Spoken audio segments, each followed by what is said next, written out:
So good morning, everyone. Alan. It's a pleasure to have everyone for the second day of the Moked, second Yom Noded, which is still not Noded, migrating. Hopefully it will be migrating to the Technion in the next one, but we'll see. Okay, so for me it was a really a very, very interesting process to prepare this day. Because even if nothing, I don't know, even if we don't have this day, for me it was a really, really interesting process because this day and the topic of it, quantum memory, is somehow related to many, many different things. And I think it's related to about partially to something like more than 10 people in the center. Somehow touching upon various things like locally testable codes and quantum error correcting codes in general, and notions about free energy and stability, and notions about phase transitions, and there are lots and lots of very interesting questions that are touched upon. And somehow when you actually try to come up with the connections, you see that they almost speak about the same thing, but there are gaps, and trying to bridge the gaps makes it much more, makes some lots of interesting insights came out. Okay, so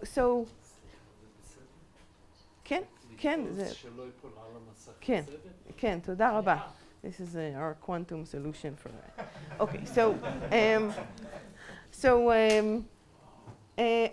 what I just wanted to give something like a few minutes, just an overview of what's going to happen in this day, because it might not be apparent, the connections between the different talks.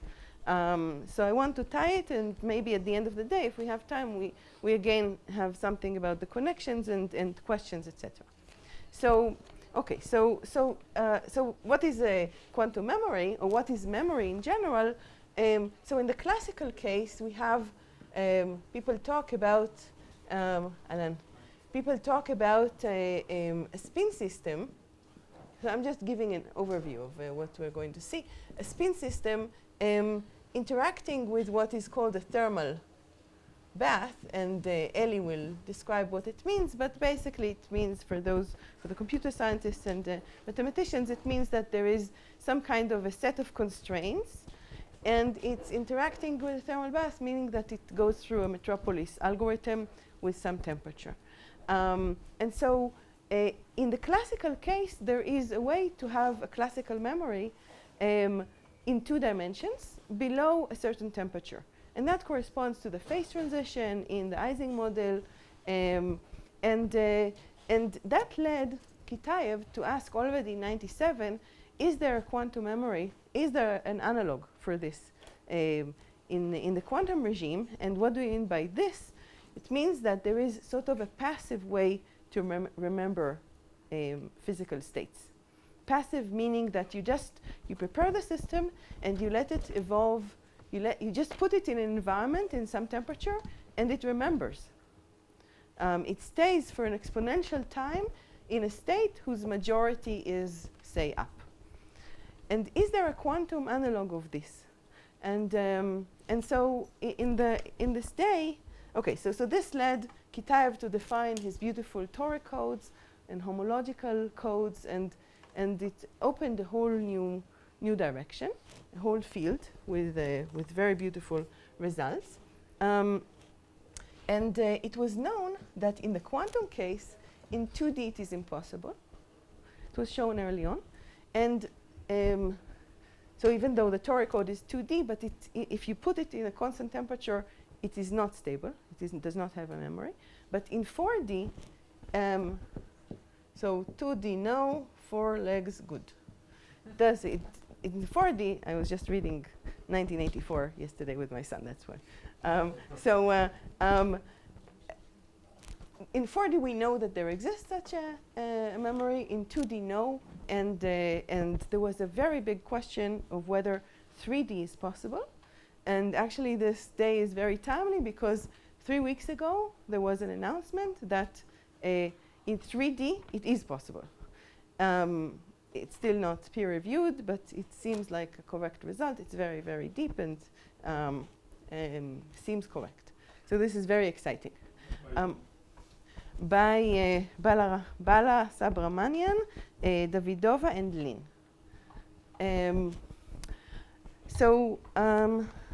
Okay, so for years, this exploration of whether 3D is possible has also evolved into various questions of. There are lots of interesting questions about these systems. Some of them is about physical properties of the system and the particles, the excitations in this system, and the types of the phase transitions, and the stability of those systems. What happens if you change a little bit the constraints, and then you ask if the system is still is it still a memory, maybe there are easier constructions, and is it something that is realistic, and you actually put it in a computer. Okay, and the basis for these results somehow talks about the energy of, meaning how many constraints are violated in this system. If you have a local Hamiltonian here, how many constraints are violated? And so one talks about the energy barrier of moving from one state in the code, or one state with zero energy, to another state. What is the maximum energy that you have to acquire? That's the energy barrier. And then there are also questions of how many paths you can have to move from. So the question of the probability of passing from one to another is not just dependent on the energy barrier, but also on how many paths there are. That's the entropy. So Eli will be talking about this in depth. Okay. So yeah, and as I said, there was a very exciting announcement that 3D is possible, and that leads to two more questions of the sort that I mentioned before, and maybe Eli will also talk about those. Okay, Michael, that's Eli. So Eli will be talking about this story, and maybe we'll and a little bit more. We'll see. Okay, Michael, the second talk will talk about Bar-Ilan. We'll talk about the question of what happens when you remove the geometrical constraints. If you put aside the requirement that these constraints sit on a 1D or 2D lattice or a 4D, and you allow all-to-all interactions, then the ability to come up with systems with high energy barriers is easier, and then new properties come into play. And in particular, if you talk about such memory on expanders, on expander graphs, or on all-to-all interactions, you get connections to notions like small set expansion that Michael will talk about, as well as to LTC, local to stability. And so Michael will show a construction that is based on, that is a construction by, what's the name? Hong, Gao, Velukas. Thanks, Michael. And if you remember from Engedi, who the people who were here in Engedi, okay, that's for me to shut up. So in Engedi, we actually had a talk by Benedict and Vedika, who also gave a construction like that using all-to-all interactions of quantum memory. Okay, so these are the first two talks from which one can hope to understand also what are the locality constraints. So what constraints locality puts on the system. Now the third talk by Tal Barak is going in a slightly different direction. So far, I have mixed up the notion of phase transition and the notion of memory. And it's a usual mix-up. Everybody is mixing this up together. But in fact, it's not true that the two are the same. And if you talk about phase transition, you talk about infinite systems. If you talk about the memory, you talk about finite systems for exponential time.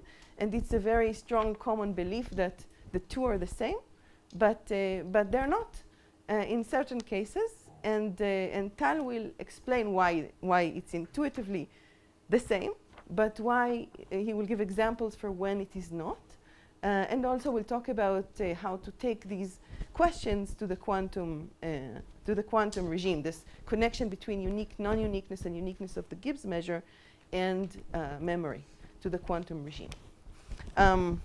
Okay, and then the fourth talk is by Yuval, brave Yuval, who jumped into this 2 days ago. I was looking for someone who will talk about the question. So the entire day up to here is about systems in equilibrium, systems with detailed balance, where you have you can talk about a Markov chain Pij pi I equals Pji pi j. That's a detailed balance requirement for physicists. This is equilibrium. This is a Markov probability to move from I to j times the limiting distribution probability to be at I. And that's the same for here. And this detailed balance is very strong. Stationary distribution. Yeah, thanks. And this puts a very strong both structure on the system, requirements, but also limits the system. And indeed, in detailed balance systems, we know that for 2D we cannot do anything. And the question is, what happens? So this puts things in context, because then you if you can remove the reversibility condition, this is called also reversibility. What happens? What can we do? We know already for a long time, since the work of myself and also with Michael Benor and by Gottesman, that if you totally remove the reversibility condition and you allow things to be completely controlled by a classical controller and by a quantum system, then you have memory, even in 1D. But can you do something in the middle? Can you do something like a translation invariant system where everything is sort of passive, but allows, but is not obeying this, but still is local, like Eliahu, with all terms equal, but I am not explaining what Eliahu is. It will appear, I think, later on. But something that is not reversible, but allows, but is still translation invariant. Is still physical.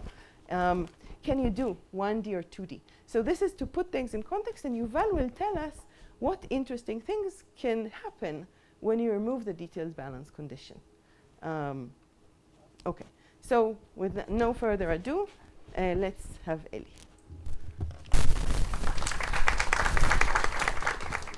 Hi, good morning. First, I'd like to thank Dorit. I know this is very time-consuming to manage the center and to organize all these events, but I think that we all benefit from them, so thanks a lot. As Dorit said, I will try to address the question of self-correcting quantum memory from a physicist point of view, but it was important for me to understand also the language of mathematicians and computer scientists. So I hope that the talk would be multidisciplinary, as I believe the center should be. Feynman said that if you want to master something, you should teach it. And this is my main motivation for giving this talk. But unfortunately, I don't master yet self-correcting quantum memory, so I changed master to obtain some familiarity with self-correcting quantum memory. And indeed, my group works on a range of problems from quantum foundations to quantum technology. We do some quantum information and quantum sensing, quantum cryptography, and quantum algorithms. But I'm not an expert on quantum error correction, and therefore I believe that in some cases you will ask me questions and my answer would be, I don't know. And nevertheless, it's important for me to discuss this topic. I find it highly interesting. I think it sheds light on many topics in both physics, computer science, and mathematics. And it also relates to the questions that most interest me, such as time, and connections between time and energy, and also how we can model computer science problems using physical tools. So that was in very general terms. More specifically, I would like to continue the narrative of the 2D and 4D Dorit code that was discussed in Engedi.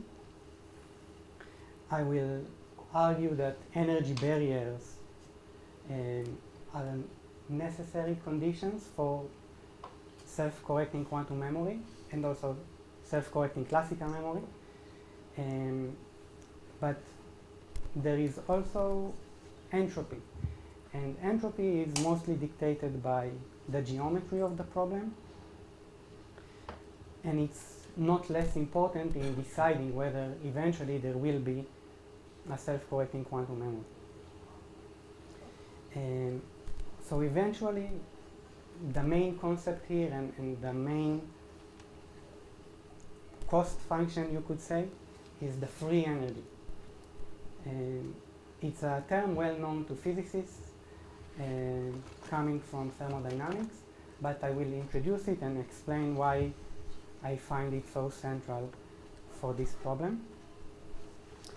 And I believe we will have some time also to discuss quantum LDPC and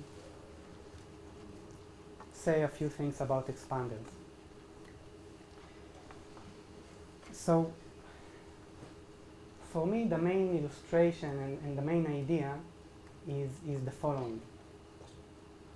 We store our classical or quantum information in a large physical system. Could be not so large, but in the thermodynamical limit, we think about large systems with many microscopic constituents. And we would like to put a high barrier in front of the errors. So we don't want errors to propagate throughout the physical system. For this reason, we try to build this high mountain, preventing errors from moving between logical sectors. So the barrier is the height of the mountain.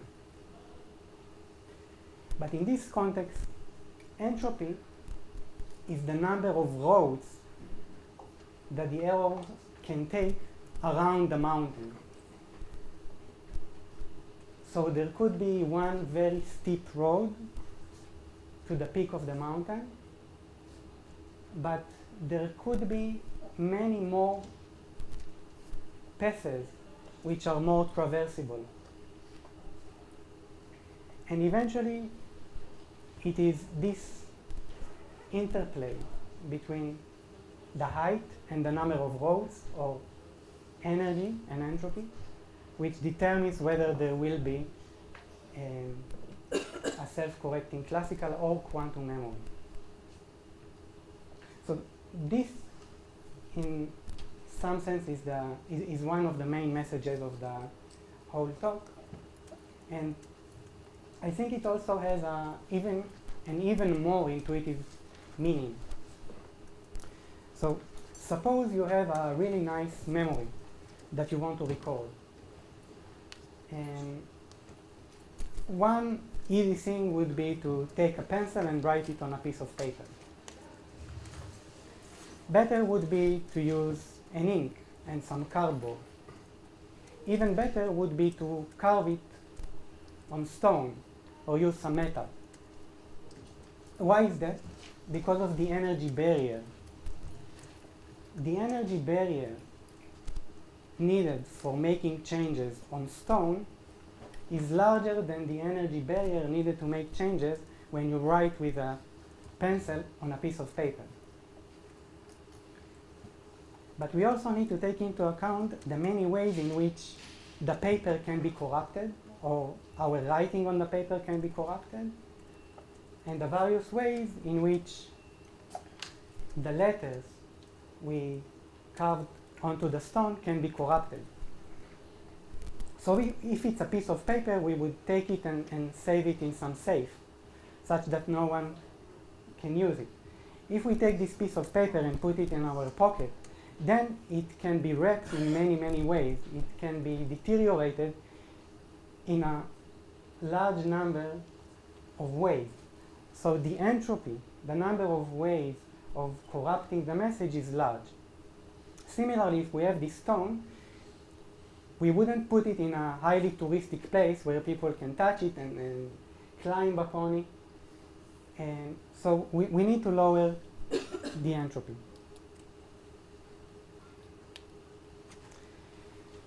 As Dorit said, quantum memory, self-correcting quantum memory, is a nice idea because it unites computer scientists, physicists, and mathematicians. So in this talk, we would use terms such as temperature, entropy, energy, free energy, discuss metastable phases of matter. This is the language of physicists. Computer scientists, like in Michael's talk, may look for reversible local Markov chain. So a slightly different terminology, but the same idea is the idea of having a very large memory time, which is the result of some very small conductance between the decoder and logical states. And so Michael would also discuss expanders and connections with local testability. This is the jargon there. Mathematicians, on the other hand, could look for connections between the uniqueness of the Gibbs measure and phase transitions, where phase transitions come actually from physics. But all these are complementary, and all these rely on the detailed balance assumption, whether it's discussed in terms of equilibrium or in terms of a reversible local Markov change. So one of the good questions is what would happen when we slightly relax this assumption. But in all three cases, which I find complementary, we may suggest some shared core, which is the free energy F. So when we have some error path, we can ask about the energetic penalty of this error path, but we should decrease the temperature times the entropy, which is the log count of the number of possible error paths.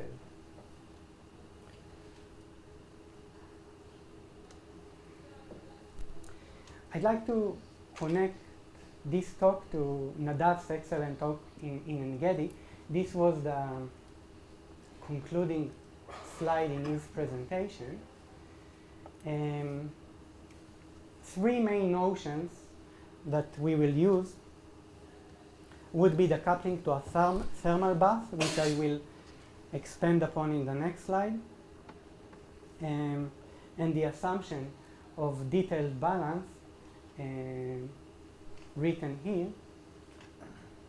Detailed balance is important because eventually it is the one responsible for an exponential energy barrier and for an exponentially small probability to cross a large energy barrier.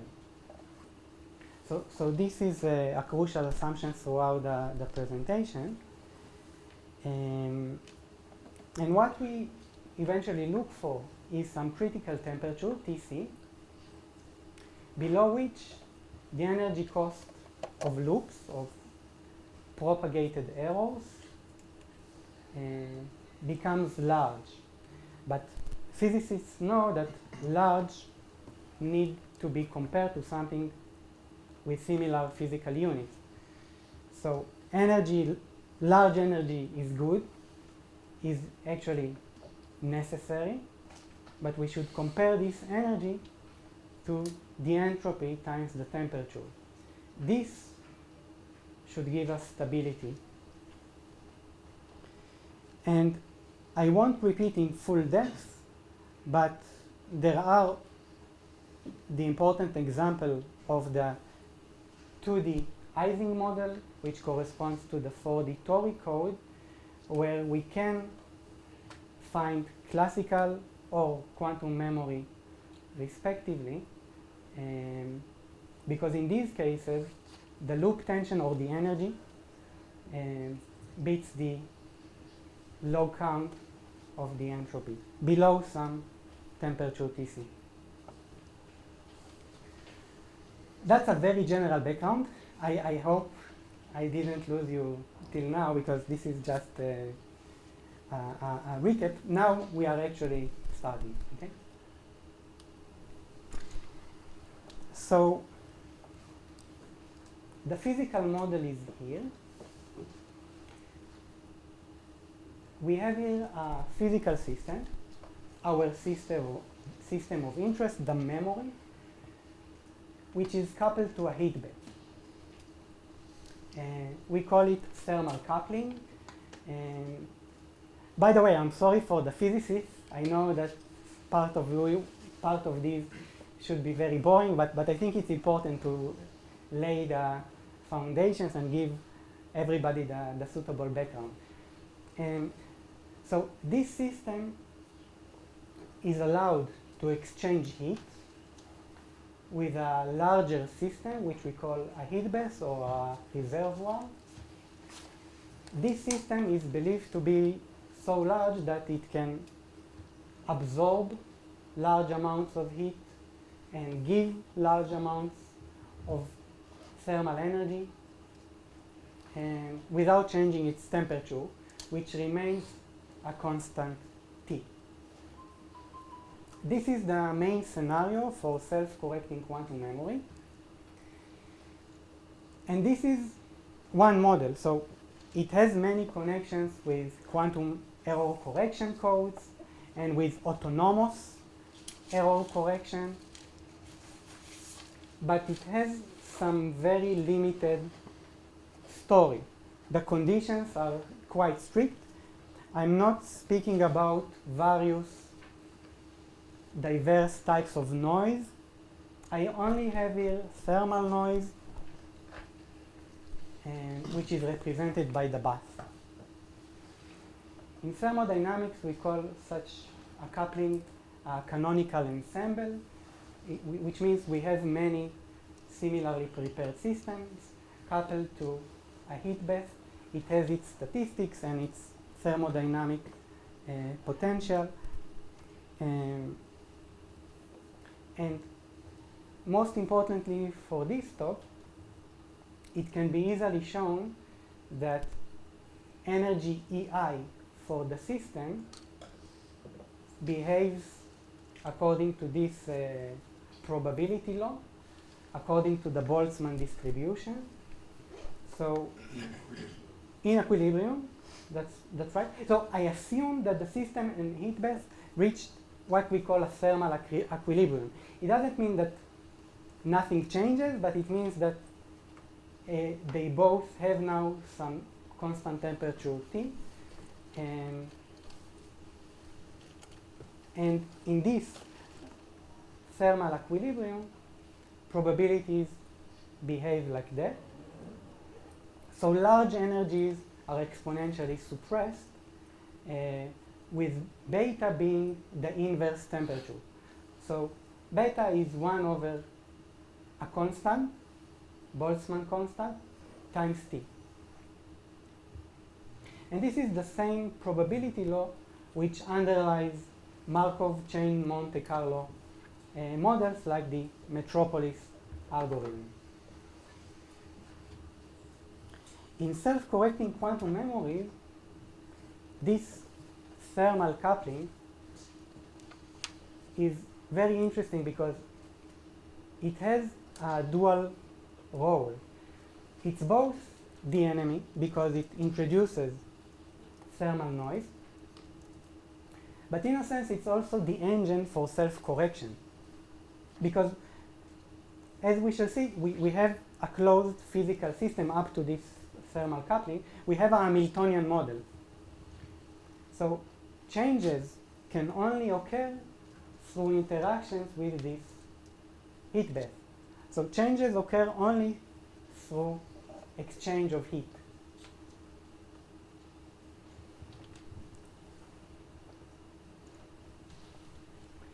Now we'll start defining the problem of having a self-correcting quantum memory. Yeah, please. Are you going to show the actual? You're talking about equilibrium, the limiting distribution. Yeah. But you didn't say what the rules are for dynamics. This is the statics. Right. So are you going to say what the rules are? Yes. Yes.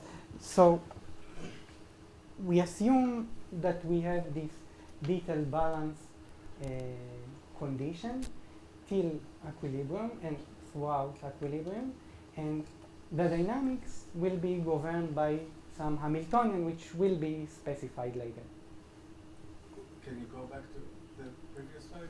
So yeah, so there is the first blue equation.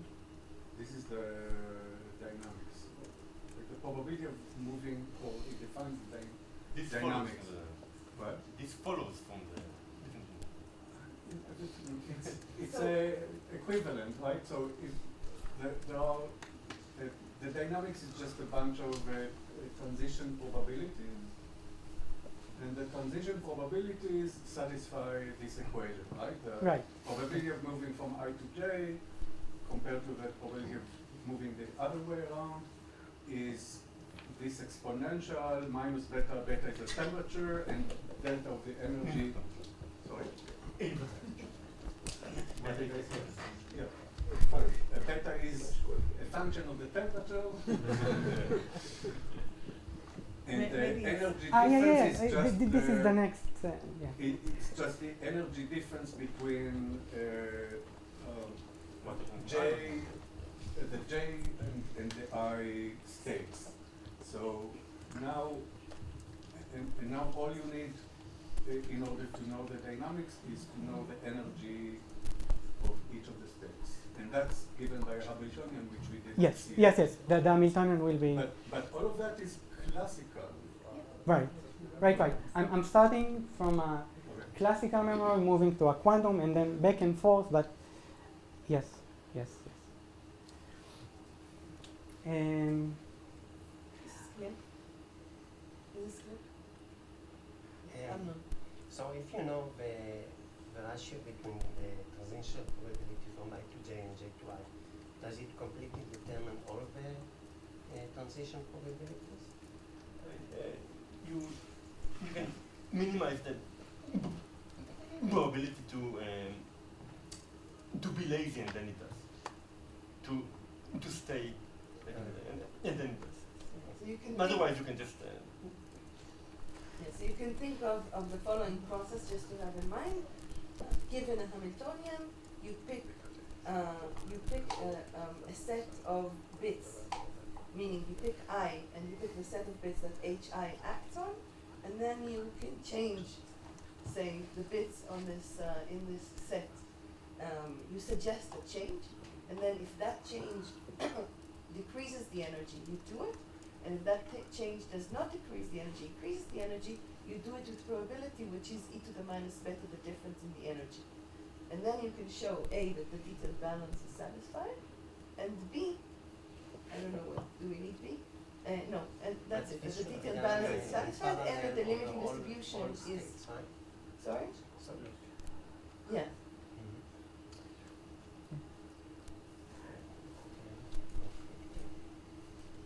I'm not, I can try to, I mean, it will unfold. I promise, not necessarily in a linear manner, but I'm trying to introduce it in a gradual way. I didn't want to put all the equations right at the beginning.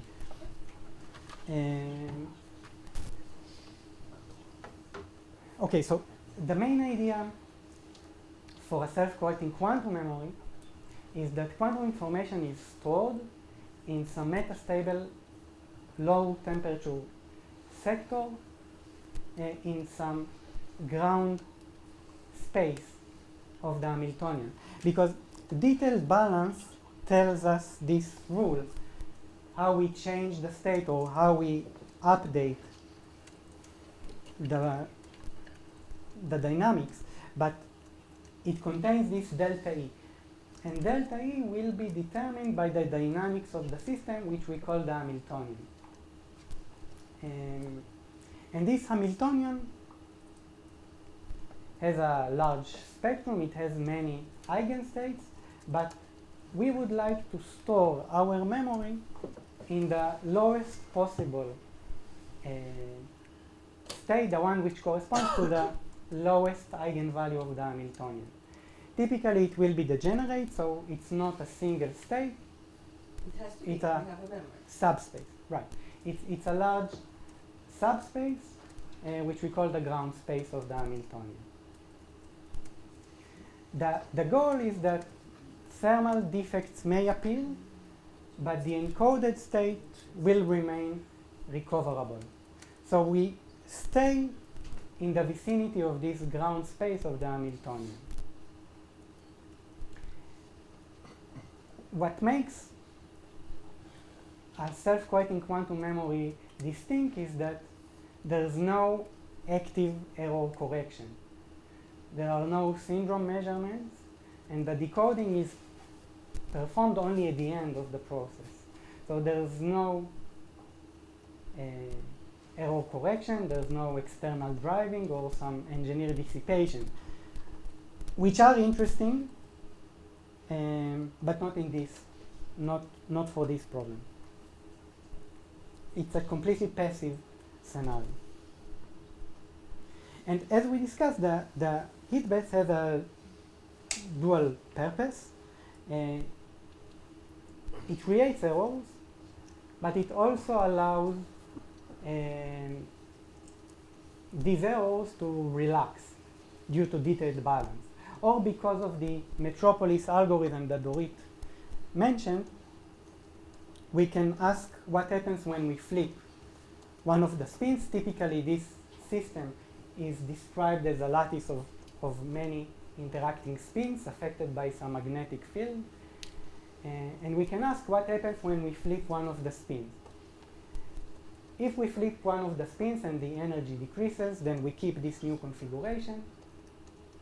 But if the energy is increased, we still keep it according to this probability law.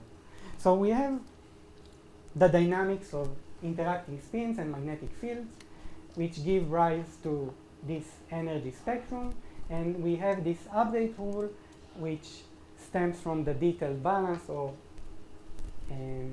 from the Markov chain Monte Carlo model.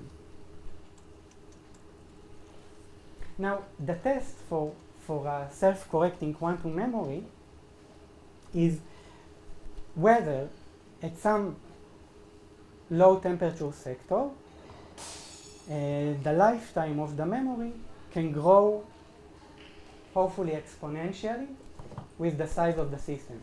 So if we increase the size of the system, we want that this ground space remains as a memory for an exponentially large time. This was set in a not so formal way. The more formal way to describe what we want is to have a family of Hamiltonians, Hk, and we assume that Hk acts on nk physical qubits.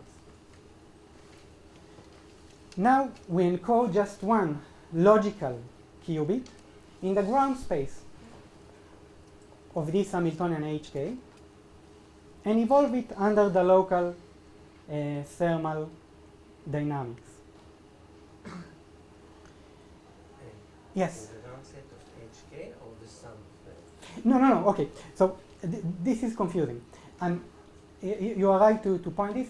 So self-correction is a scaling property. We want to have a family of Hamiltonians Hk, each acting on a larger system with many more nk qubits, so that we have a scaling law with nk. K is not constant, K is large. K is the complexity parameter. K is the complexity parameter. So Hk is a sum of many local Hamiltonians. That's true. Okay? I see. So together, Yes. HK is the sum of many local Hamiltonians. Yes. And Each K is the size Hk of is the a global sum system. of some, let's say, Hik, many local Hamiltonians.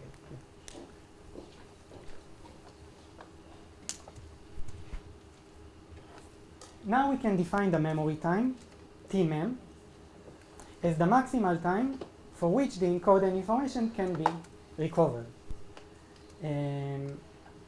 So we look for some critical inverse temperature beta C, such that if the system is kept at such low temperature T, inverse temperature large, then the memory time has this scaling with nk.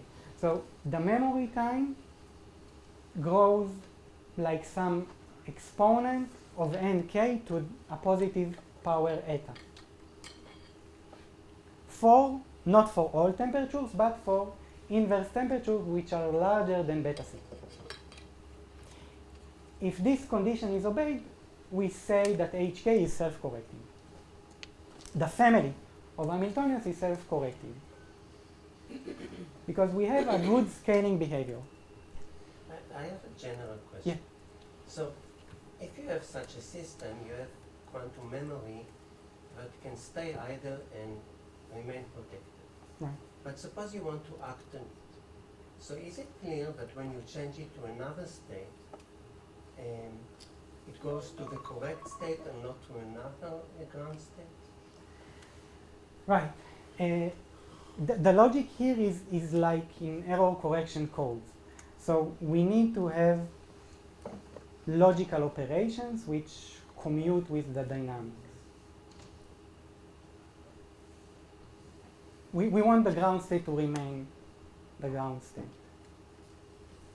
Yes, but it's not clear to me that when you act on it, because when you act on it, it's not in a ground state. So in the transition, it moves from some arbitrary, I don't know, maybe potentially dangerous states, but maybe it can push it to just the wrong ground state. You're asking about fault tolerance, basically. You're asking about the question of what happens when you take such a memory and act on it with noisy operations. I see. So up to now, I thought of it as a replacement for fault tolerance because you need to do nothing to preserve the state. Right. But you're right. When you actually act on it, you have to do it. But I think the original question, correct me if I'm wrong, was what if you act not on the actual base state, but on a state that's slightly Yes. corrupted? Right. So you could ask, even if the logical operation itself is perfect, That's what you can also ask. Yes. what happens to a logical operation on a slightly flawed The state. third state. But if it, but I think that is fine if it commutes Yeah. with the dynamics. Yeah, we'll discuss this in a few slides. Okay. Yes, for sure. Now we can slightly complex the definition. We can define some accuracy epsilon. And then we will define the memory time as the longest time for which we can recover the encoded state with some failure probability upper bounded by epsilon. So this is also a definition you may find in the literature. Can you read out loud the bottom thing that we cannot see here? Ah, yes, yes. So it says this one or the very last one? Both. The narrow rectangle. Ah, yes, yes, yes. For a given accuracy epsilon, we may define tau epsilon of L, which is the size of the system, and beta, to be the longest time for which recovery succeeds with failure probability smaller than epsilon for a system with size L at inverse temperature beta. The notation in this presentation and the literature is either having some nk or having some linear size L. So the connection between nk, the number of physical qubits, and the linear size L in Euclidean space is nk goes like L to the power of d. I'm saying it now because it will appear several more times. So when we speak about some Euclidean dimension L, we say that L to the power of d is the volume, and then the number of physical qubits is nk. Either of these controls the size of the system, but it depends in the context. Depends on the context, yeah. So if I'm looking at it as analogous to diffusion model, so it's like the diffusion speed or the diffusion variance, or maybe it's the same? Yes, yes. So if the diffusion is thermal the dynamics variance, is so very there is some bounded variance and we can, the system does not Right. going out of right. You'll see it. Yes, yes. So this is the brief timeline, which is non-exhaustive, discussed by Dorit as well. 1997 was the Kitaev code, and 2002 the seminal paper on topological quantum memory, and the introduction of the 4D Tori code for this purpose. In 2009 there was a 2D stabilizer no-go, so Bravi and Terral proved that no 2D stabilizer code can have a self-correcting quantum memory.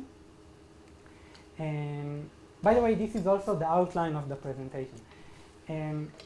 Around the years 2011 till 2013, several models called cubic code, first initiated by Ha, suggested a larger energy barrier, a logarithmic, which was shown to be not enough.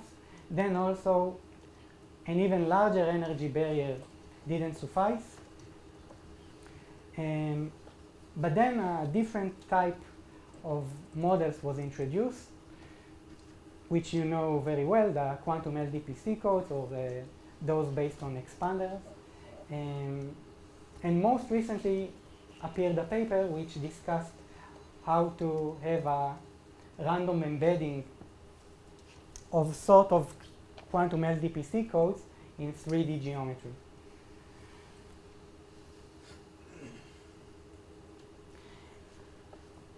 What's apparent here and will be apparent throughout the presentation is the dimensional dependence. So 2 dimensions are not enough, 4D is enough. The main question is whether 3D is enough. Yes? Is clear why 2D is not enough? Yes, I'll show, of course. Show. It is, it was analyzed, yes, we will discuss it.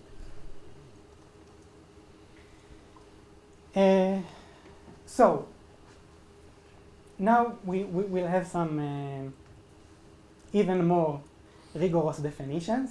This is not the physicist style, but again, I'm trying to blend in this heterogeneous environment. So we have some configuration space with n bits. We call it sigma. And we have some decoder. The decoder takes sigma to some bit 0, 1. We define two logical basins, two logical sectors, which we call B0 and B1. B0 are all configurations which go to 0 after decoding. B1 corresponds to all configurations which go to 1 after decoding. So these are the logical spaces 0 and 1. And now, for computer scientists, we assign energy E to each such configuration via a function we call Hamiltonian. The Hamiltonian takes some configuration in sigma and returns a real number. It also determines a stochastic process, which we call here xt. And this leads to the definition of a self-correcting classical memory. So we start in some basin I, doesn't matter if it's 0 or 1. And we have this stochastic process x0i, that is at time 0 we have some configuration sigma I, which is logically I. Okay, so for I equals 0, this is the logical bit 0. For I equals 1, this is the logical bit 1. Yes? So basin means that it's a ground state? Yes, it's encoded in a ground state. Yes. Yes. Now, the failure time of the memory is the infimum over all times for which f of xti is no longer I. So we should have decoded the configuration sigma I to be I, but if we fail, then it ceases to be I, and the memory failed. So what is your stochastic process here? Like, because how Hamiltonian defines it? The Hamiltonian, yes, I will discuss it, but eventually the Hamiltonian defines the delta E, which appeared in previous slides and in the detailed balance. So this controls the stochastic process. It says what is the probability to be in each energy. This is determined by the coupling between the spins in the model and the external magnetic field. So this eventually tells us how probable it is to be in excited states compared to the ground state. Again, think of the metropolis algorithm. Right. Flip a bit. If it reduces the energy, make the move. If it doesn't reduce the energy, make the move only with probability e to the minus beta delta energy. I don't understand how you define what's reduced energies. Yeah, the By Hamiltonian Hamiltonian. Hamiltonian is just an energy function. It tells you for each state what is the For each But configuration. it's just given. Yes. Yes, yes, yes. It's specified with the problem definition. For having a self-correcting quantum memory, we need the expectation value of this stochastic process to grow with L. And typically in the literature, we take this growth to be some exponent in L with a positive power A. What is L? L is the size of the system. Yes. And it doesn't matter if we choose nk, so nk is L to the power of d, d times a is still a positive power. So we can use L or nk, it's the same. But But you also have n, so L here Right, is 2 right. to the n. L is the square root, or L is the root of n. L is the root of n. Okay. Yeah, if we have nk, then in d dimensions, nk is L to the power of d, like, okay, we have Yeah, here but the L and L. in this specific case, Yes? it's not zero. But mention that the n pointer on the Oh, the dimensional n field. is on, I see, okay. All right, yeah. N is right to the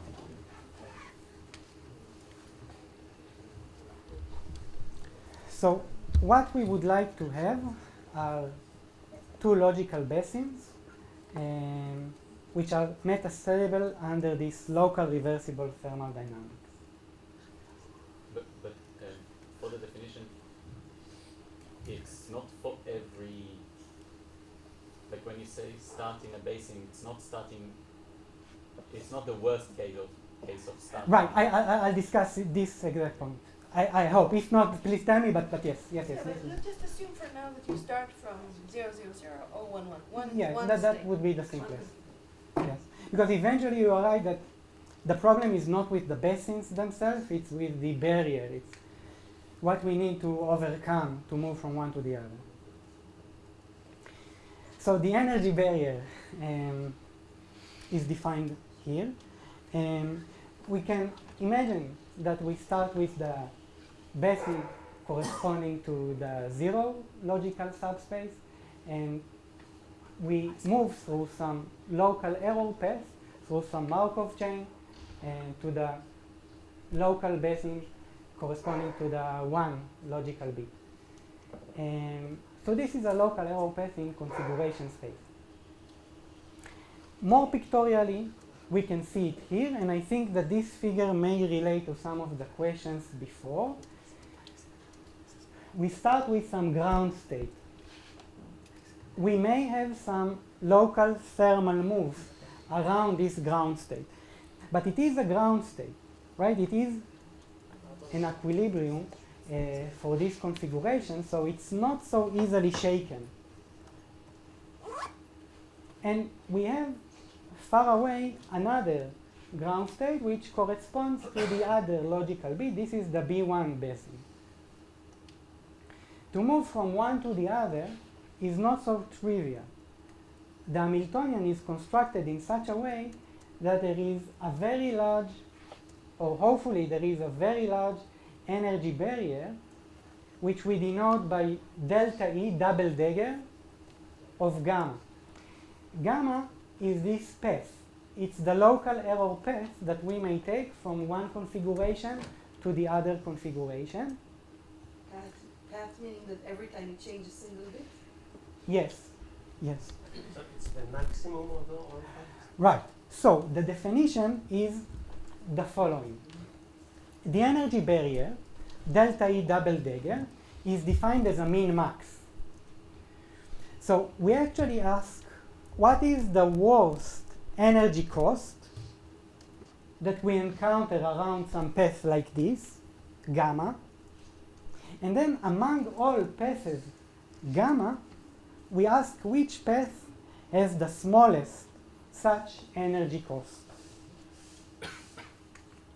Right, this is the minimal barrier that we'll have to overcome with the best route we can find. Now this double dagger symbol is not so common, but chemists know it well. It appears many times in transition state theory. It also corresponds to what chemists call an activation barrier, because many interactions need some energy to start with.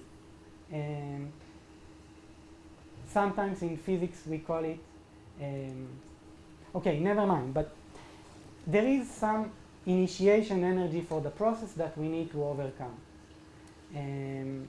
So this is just the symbolic notation, also used by Terral and Bravi. And this barrier, the height of the mountain, is the smallest maximum energy cost that any sequence of local errors must pay at least in order to move from one logical basin to the other.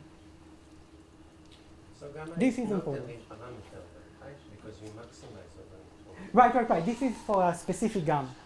Now I take the min max over all these gammas. So You take the minimum over all the gammas. there's first the maximum over all j's, and But then the all minimum over all maximums gammas. Y are at least that much. Yes. Mhm. Yes. Eli, Yes. is this for a given temperature? Like for Yes. All this is true for a given temperature T inverse temperature beta. We don't change it. You are talking about energy, so for the time being, temperature doesn't matter, right? Right. It will become, but we can assume that this is the story at temperature equals 0. But temperature doesn't go into this. It's just Yes. There was a question, but okay. Later it will be important. Yes, so this is for Amnon's question, not everybody can see. The true configuration is high dimensional. I'm reading for those at the back. The curves show the energy along one local error path, but there could be many error paths. And this is actually very important. The number of possible error paths is crucial. All these connect some logically distinct states. about halfway. Remaining? Okay. I'll try to speed up. So a simple example that Nadav discussed is the 1D ferromagnetic Ising model. It bears some connections with a hard disk drive, because in a hard disk drive we actually have some magnetic head which changes magnetic fields and aligns magnetic sectors in a ferromagnet. So it's a simple example, but it also has some connection with reality. What Nadav showed us is that in this 1D ferromagnetic Ising model, the energy barrier is constant. We can increase the size of the system, but we don't need to pay more energy. The energy barrier is fixed and equal to 4J, because we have to pay 2J to flip the spin here in one end, and we have to pay 2J to flip the spin in the other end. So eventually we need to pay 4G, which is a constant. It doesn't depend on n at all. Yes? So here also the diffusion time is fixed for this case? Yes, so the memory time, depending on your model, can be shown to be fixed, but if you use some majority rule, then it's logarithmic.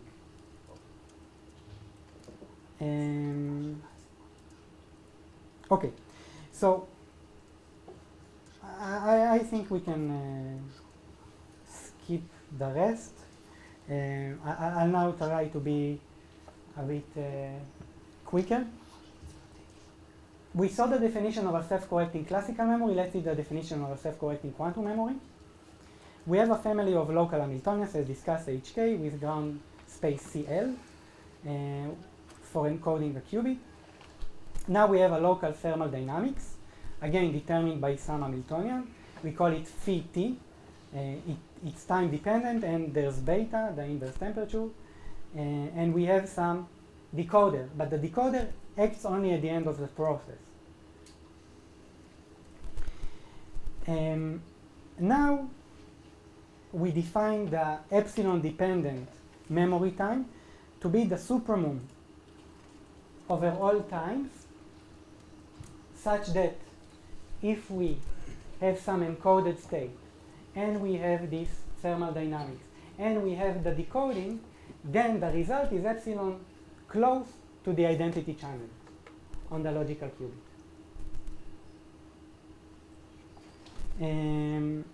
And we say that this memory, this time corresponds to a self-correcting quantum memory for some beta larger than the critical beta and some fixed epsilon, if this tau diverges with L, and ideally, if it scales like some constant times L to the power of A. Sorry, so Yeah. a logical qubit is a state?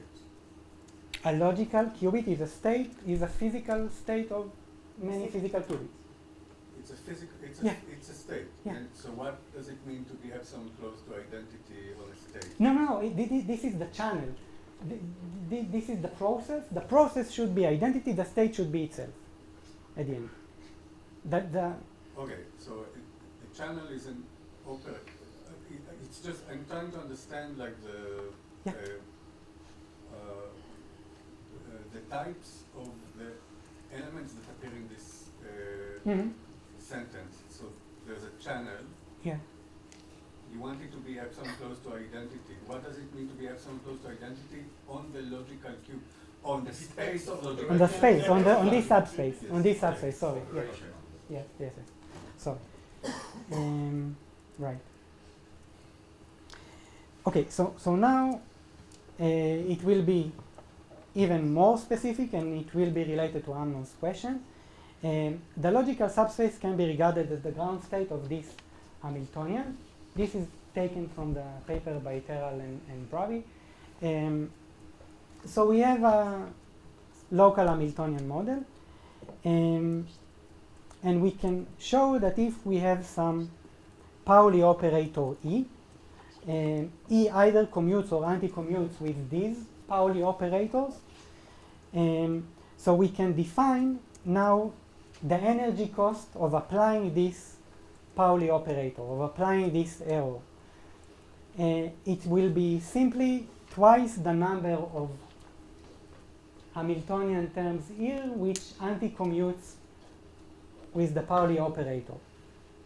This is just to say that there is a clean mapping from the purely thermal story to the language more related to quantum error correction and stabilizer codes.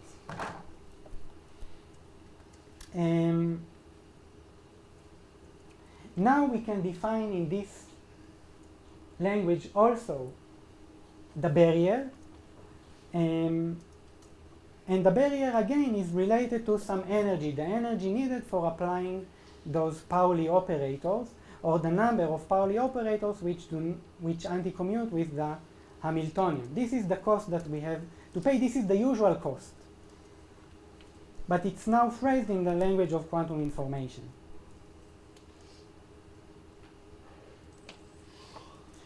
So this is just the simple translation from the classical to the quantum world.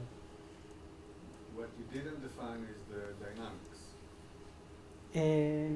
Yeah, the dynamics is given here by a set of Pauli operators and their products.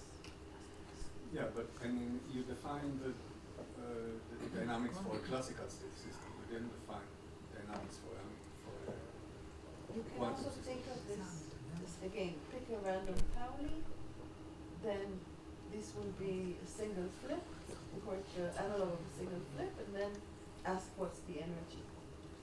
And then again do the metropolis. And there is also a CSS assumption, right? This is only for CSS codes. Right.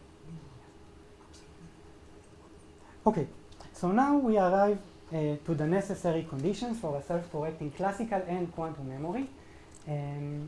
For a self-correcting classical memory, we want the system to have some degenerate ground state.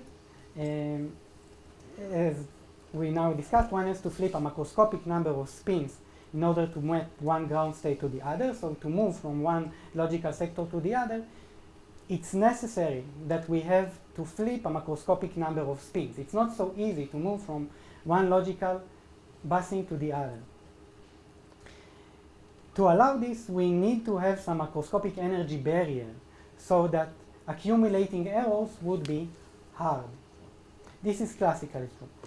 In the quantum realm, we again need to have some ground state of Hamiltonian, and the energy barrier is similarly defined just using a single cubic Pauli error That is, instead of speaking about flipping this spin or that spin, I can have a larger set of Pauli operators. And the issue is whether they commute or anti-commute with my Hamiltonian terms. Okay, so classically there are not so many options. I can either keep the spin or flip it.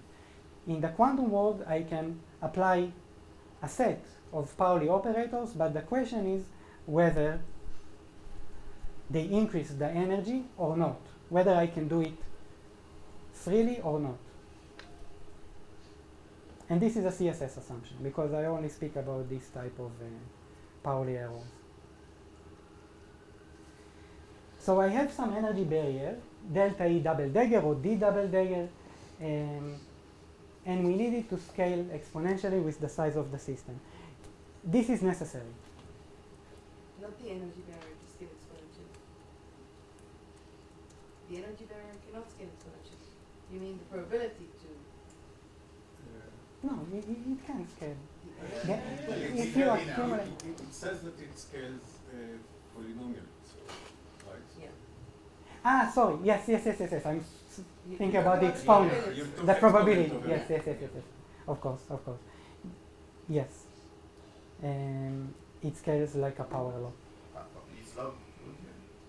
No, this is one of the counter examples. Log is not good enough.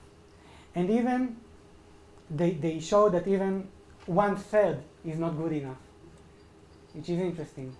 So you need to have a minimal growth in L, typically linear growth with L. So they show that a third is not Yeah, third is not enough. 1/3 is not good.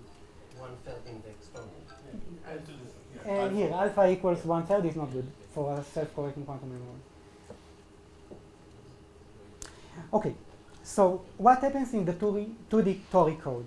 In the 2D, It's a general thing that 1/3 will never be good, or it's just a property of the under particular model? assumptions, there is a very plausible model which welds some 3D Tori codes. It breaks translation invariance. It has some very good properties, but the scaling there is 2/9. People then generalized it to 1/3 and show that the memory time is only O of 1. So maybe, But that's because maybe of entropy, and if someone could Yes. reduce the entropy, maybe that energy would be enough. yes, Depends. it could be. Yes, this is under certain assumptions. It's not a theory. The 2D Tori code, as Nadav showed, is very similar to the 1D Ising model in the sense that the energy scales like O of 1. This is the example we saw. The energy barrier is 4J. So in this model, there is no energy barrier, and therefore there is no self-correcting quantum memory.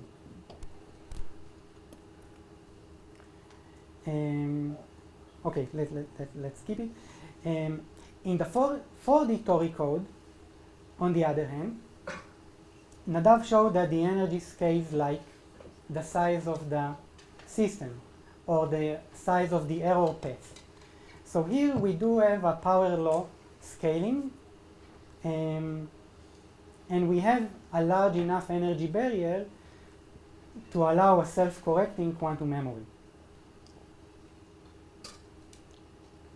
And this is true for both Z errors and X errors. That is, both have sufficiently many X checks and Z checks violations correspondingly,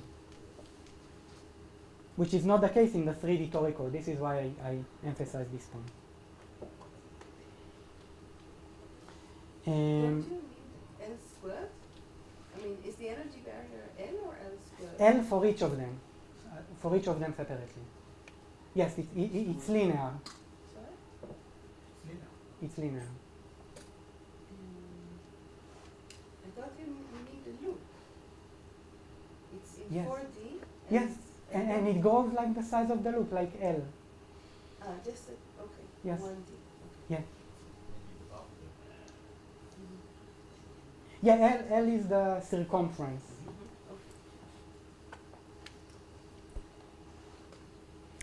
And this starts to connect to the question of how many loops there are. because it's good that the energy of a loop is large, so it's costly, but the question is how many such loops exist. In the 3D Dorit code, which we haven't discussed till now, there's no self-correcting quantum memory. Why is that? Because we have two sectors. We have X errors and we have Z errors.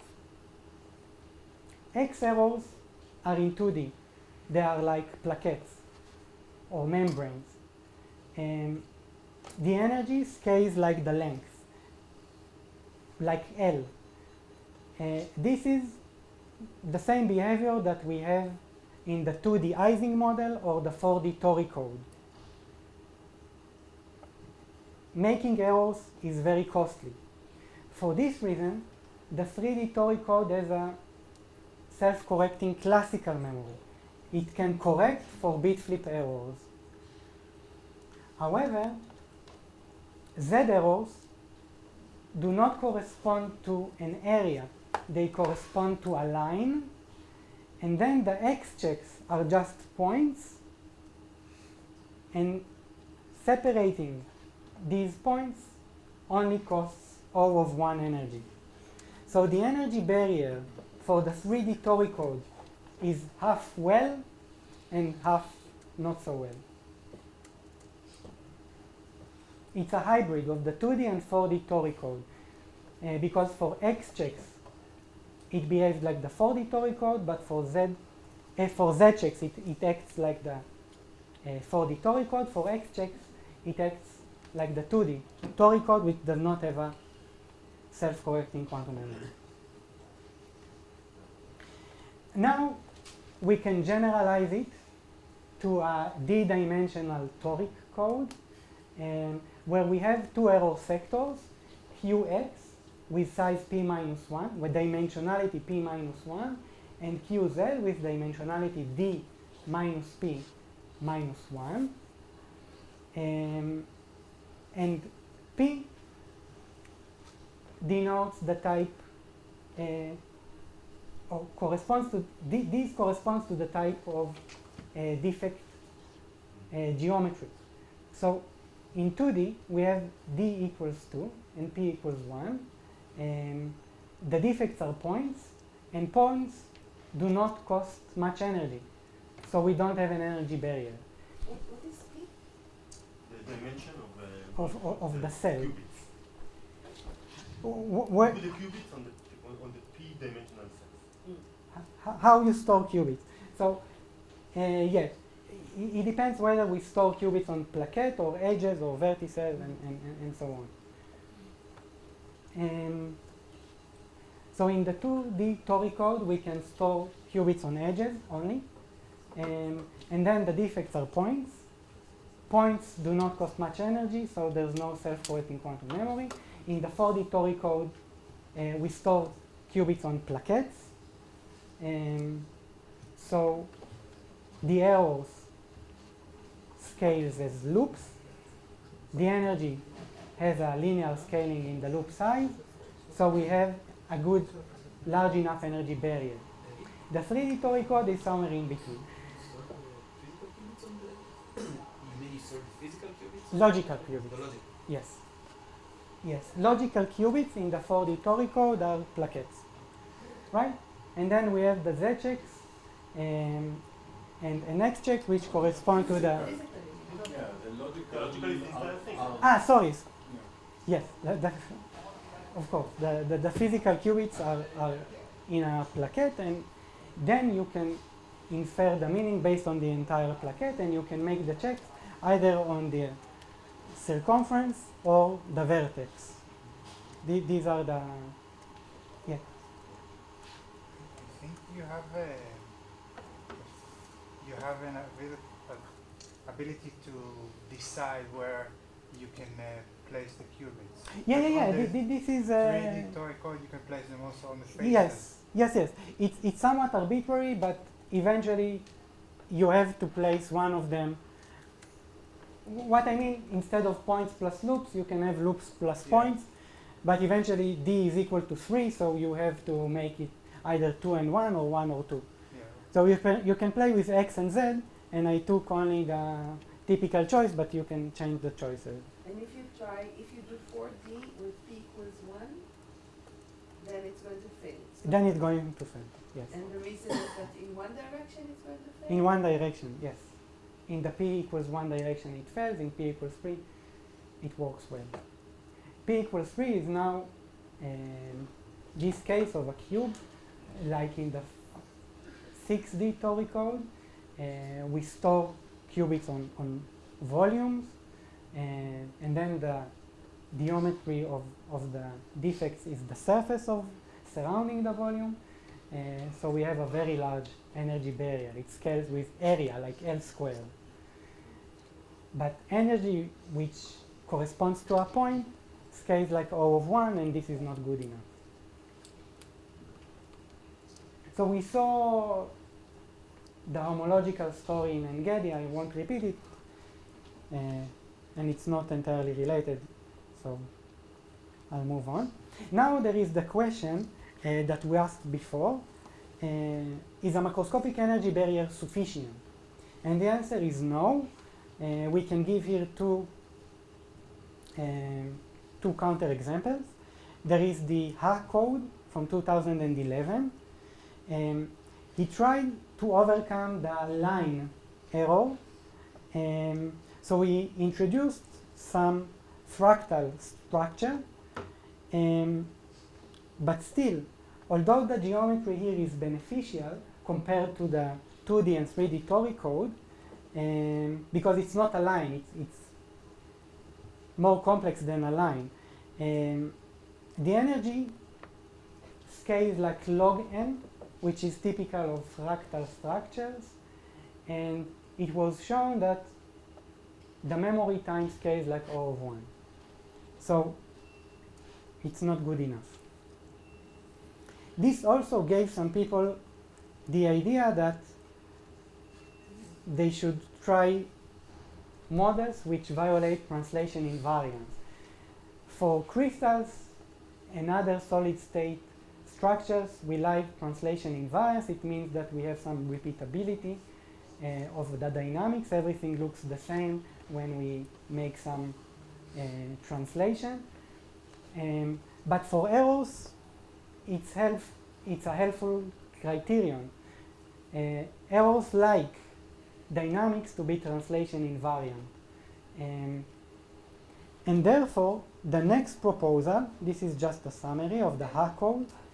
So what are you saying about translation invariance? So, I mean, you said energy barrier is not enough. So Yes. translation invariant is what it's supposed to assist it, make it more possible, or Translation invariance, it's not, again, it's not a theorem, but it tends to lower the energy barrier. It's harder for the errors to fight a non-translationally invariant structure. okay, but what does it do to the entropy? So does it make Oh, we haven't discussed entropy yet. Entropy here is not the problem. It may help entropy. Yes? I think it is proven that in Yes. 3D you have the log L energy barrier bound to the inflationary invariant model. No, I meant in general. In general terms, I cannot connect translation invariance to the size of the energy barrier. I cannot say that any translational invariant model has an O of 1 or log n scaling for the energy. Stabilizer states it is a theorem. Okay, for stabilizers. Yeah. So for stabilizer states that are translationally invariant in 3D, I think that the theorem that log L is the bound of the energy because you have like particle excitation. Okay. This is Great, thanks. So the next model tries to avoid translation invariance, and it uses some gluing of 3D Tori codes. So it takes the 3D Tori code and divides it into several blocks, and then glues these blocks together. At the welds, a string-like logical error, which is the problem that we had, cannot simply pass through this. Sorry, you're now talking boundary. about the welded thing? Yeah, I moved to the second one, to the second counter example for a finite, an infinite barrier, the welded code. I thought this is immediately related because till now we had translation invariance, and this is a code where we violate translation invariance, and we have a barrier which scales like n to the power of 2/9, but we still don't have a self-correcting quantum memory because the memory time scale is like O of 1. Can you say something about how it's constructed, the welded code, or? It's, as I understand it, it's a set of blocks. In each of them we have a 3D Tori code, but in the boundary we have some higher energy barrier to pass. Mm-hmm. So the errors are no longer line-like, and yet they are not yet surface-like. They are somewhere in between, and this is also why the energy has this fractional behavior. And the welds are constructed in such a way to violate translation invariance. So unfortunately, it inherits the undesirable properties of the 3D Tori code after all. Even though the energy barrier is not? Yeah, even though. So the energy barrier, turns out, is insufficient. Perhaps we can move to a better cost function, a better characteristic, which is the free energy. So we define the free energy here for one path gamma, and then for the min-max over many paths gamma. And now we are trying something else. We define the so-called free energy for some set of points in configuration space, A. And this is the Helmholtz free energy, well known from thermodynamics. So I have here some explanation, but I don't think I have enough time. This is just to say that the free energy is the suitable thermodynamical potential when we have a system coupled to a heat bath. It's defined as the energy minus T, the temperature, times the entropy. Its differential looks like that, which means we can easily derive the entropy and pressure. Sorry, let's to give a minute to the title of your talk, right? What's the free energy for a single string? What is the free energy? Okay. This was just a general background. I can go back to the actual story. So if I remain in the context of self-correcting quantum memory, we have the start base in B naught, we have the failure base in B1, and we have some critical separators. The critical separator consists of all critical configurations which we must cross in order to move from B0 to B1 or vice versa. We define the free energy barrier as the free energy of the critical separator minus the free energy of B naught, which is typically simpler. It can be taken to be a constant. And it is defined via this log of the ratio of the partition functions of both. Sorry for that. A much more intuitive definition is the following. If instead of one path gamma, which is hard to traverse, we have n comparable paths gamma, then the energy that we have to overcome is E minus beta minus T, the temperature, times log of the number of the paths. So this is a simple behavior. If we have a single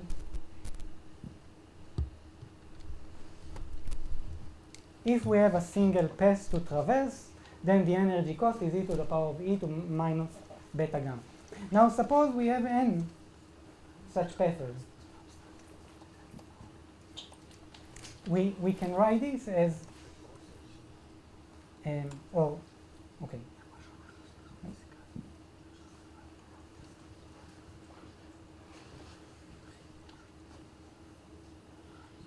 We can write it like e to the power of minus beta e minus some constant log n.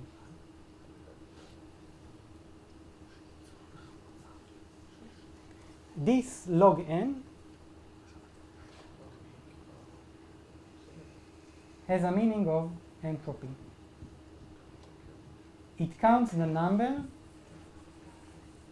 of such critical paths.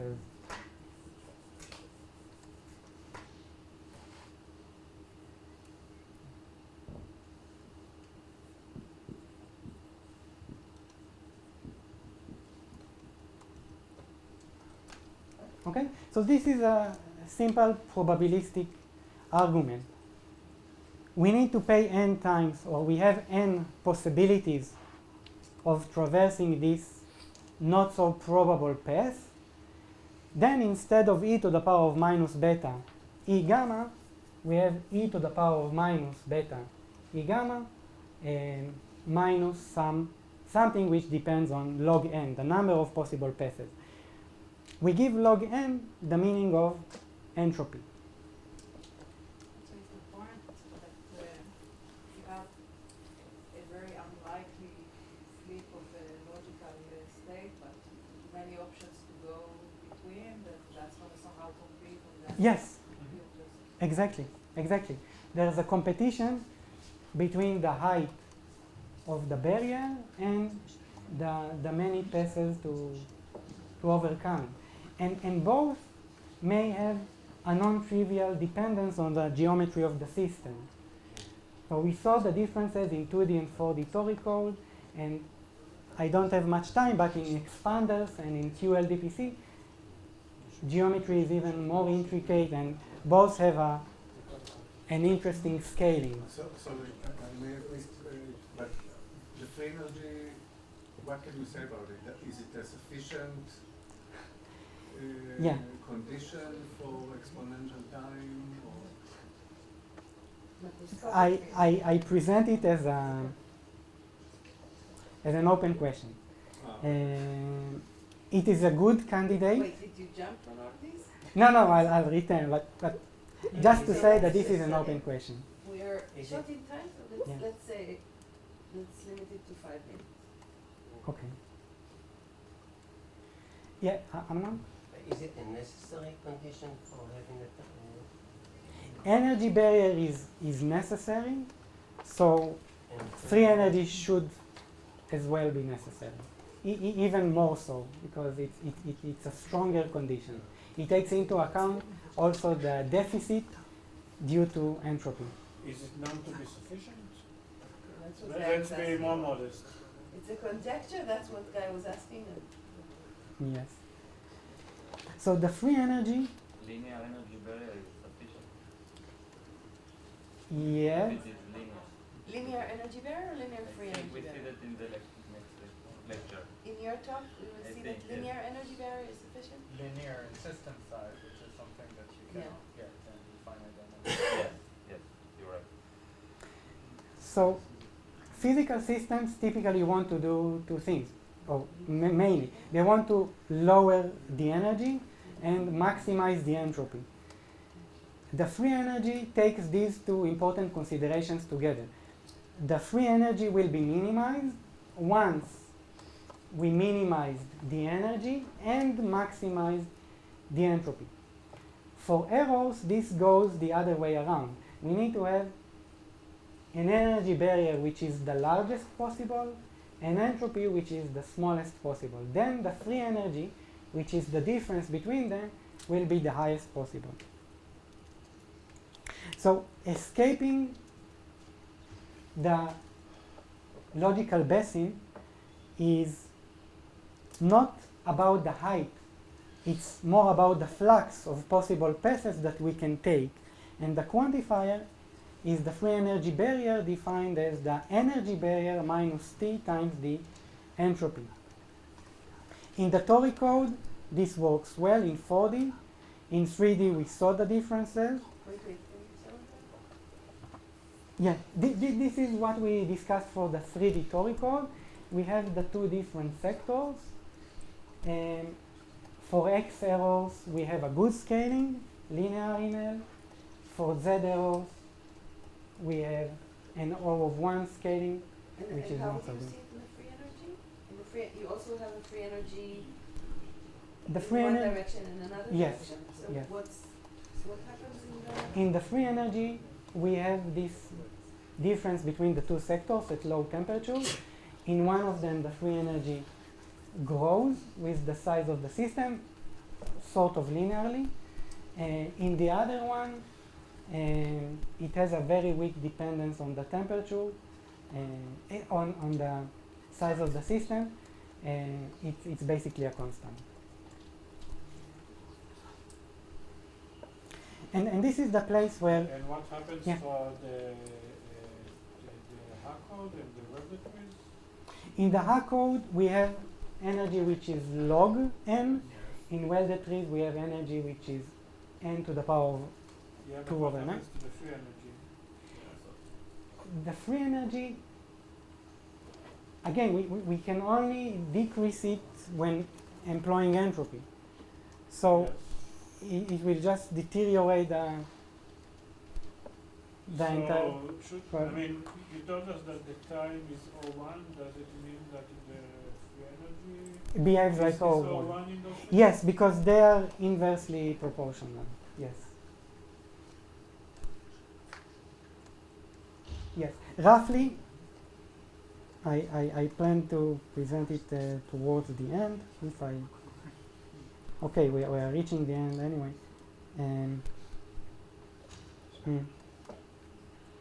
Yeah. So, the time scales like an exponent of beta times the free energy. This is one of the evidence, one of this the... is known? This is a theorem? No, This is a conjecture. this is a conjecture which we saw in all previous examples, I think.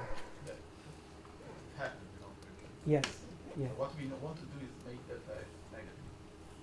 That basically can do the tau goes. Negative goes. That will tell you the tau goes between, right? We need to make the energy larger As large than as the entropy. Yeah. So why log n then? Yeah. That's a good question. Because it will win the entropy if the temperature is low. Sorry, no, because if E behaves like log n, then T behaves like O of 1. And this is not enough for us. We I want... think it will be a power law. So? I think it will be a power law. Yeah.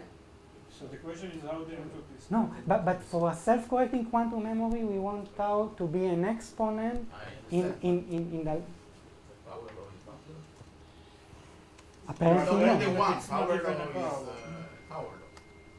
Yes. I think it's open. How does the entropy scale in that case? Is that known? And I it's guess usually- anyone who calculated the time Okay, calculated so the entropy. I can show you the scaling of entropy. Wait, maybe Yeah. really we need to end. So take 3 minutes to finish and let's not Please ask not questions. decide. And Yeah. that's what we have because No, I know. so choose what is most important. Okay. I'll try to devote 1 minute to a few topics, one for it. So, entropy. entropy depends strongly on the model and its geometry. This just belongs to the questions asked before. In the 4D Tori code, it's linear. In the 2D Tori code, it's only logarithmic. In higher dimensional models, it can be a power law.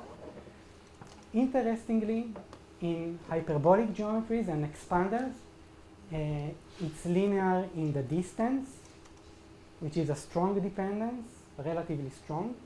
Similarly, for LDPC codes,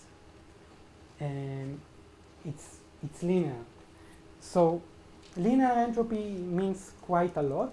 So we want entropy to be small, right? No, The we number want of it to be paths large. to be small. No. Smaller. We Need the want number the of free paths energy to be as large. large. No, so we the want error we factor. don't want Make a correct memory, it. you want it to yeah, be- we want to There is a small barrier and only one path. so in expanders it's linear, so that's not good. In expanders, there's an interesting case. This is the case of expanders. The boundary scales like the volume, which is quite huge. But the energy is even greater, which again implies that neither energy alone nor entropy alone determines the dynamics. It's the difference, energy minus T times the entropy. So although the entropy in expanders is very large, the entropy grows even faster. The and- energy. and The energy. the energy grows even faster, and therefore the free energy is large enough. So to conclude, one of the open questions is about the free energy defined here as a criterion for self-correcting quantum memory, and we have this behavior T scales like an exponent in beta delta F. For proving this, we have to make several assumptions, and okay, we need to define clearly what the dynamics is, whether it's metropolis or the quantum version like a Davis dynamics, and we need to define the separator, the decoder, and bound the entropy. So there are many issues and many parameters of the model to define, and this what makes things a bit harder.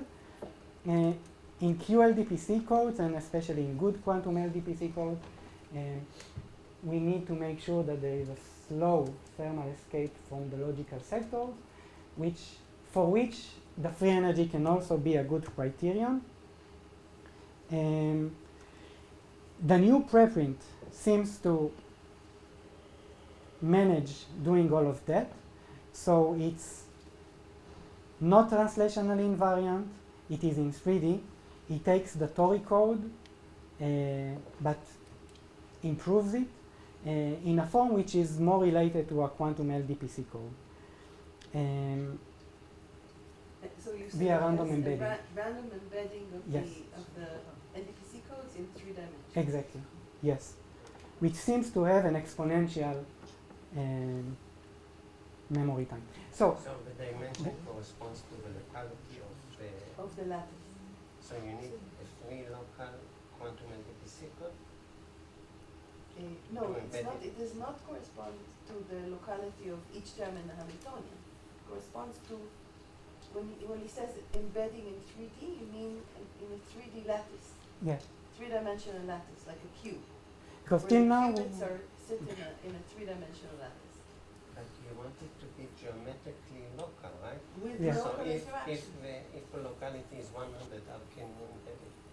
You embed it probably by I see, local building means, the local. I see, the radius is small. yes, no radius.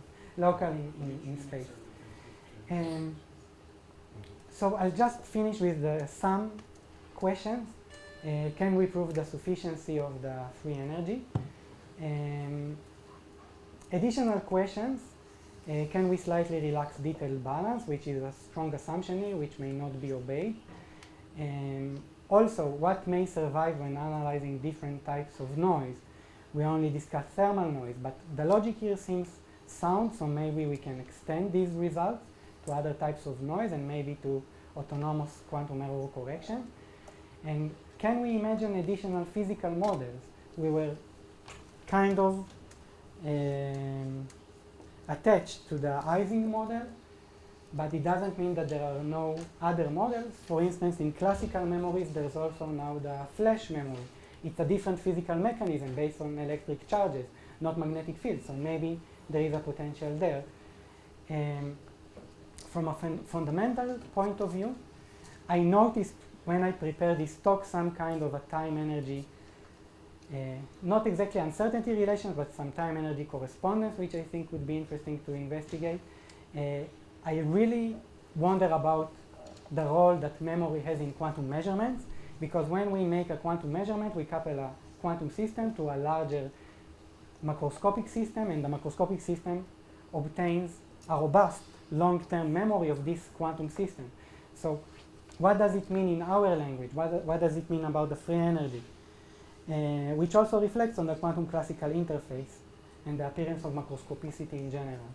So I think this opens up quite a few avenues, but I'm already late, so thanks and sorry.